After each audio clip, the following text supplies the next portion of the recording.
और उसकी बुनियादी वजह पहली जो आपने भी बात की, स्क्रीन टाइम। जी आज माएँ क्या करती हैं, जब उन्होंने कोई काम करना होता है तो बच्चों को मोबाइल पकड़ा देती हैं, या बच्चा थोड़ा सा रोया उसको मोबाइल पकड़ा दिया। जी अब छोटा सा बच्चा है, अब जो मोबाइल की रोशनी है इतनी करीब से वो देखेगा, वो तो बड़े भी अगर मोबाइल देख रहे हैं तो वो ज़्यादा देर तक अगर मोबाइल देखे ना, तो उनकी भी नज़र जो है जब मोबाइल हटाती हैं तो थोड़ा सा आंखों के अंदर फील होता है, हल्की सी चुभन या दर्द फील होती है। तो वो तो छोटा सा बच्चा है, और ऐसे केसेस मेरे पास आते हैं अक्सर औकात जिनकी नज़र इतनी वीक होती है, इतने मोटे मोटे शीशे वाली ऐनक लग जाती है।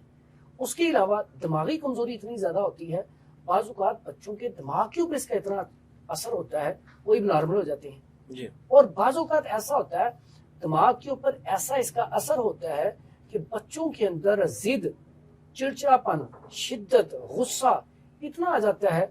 आपने कुछ अर्सा पहले एक वीडियो देखी होगी, बच्चा मोबाइल देख रहा होता है, उसकी वालदा उसे मोबाइल पकड़ती है, अब वो मोबाइल पकड़ के साइड पे रख देती है, बच्चा जाता है जाके वो लेके आता डंडा उसके सर में मार देता है। यानी कि ये देखें एग्रेशन आ गया बच्चे के अंदर। अग्रेशन आ गया।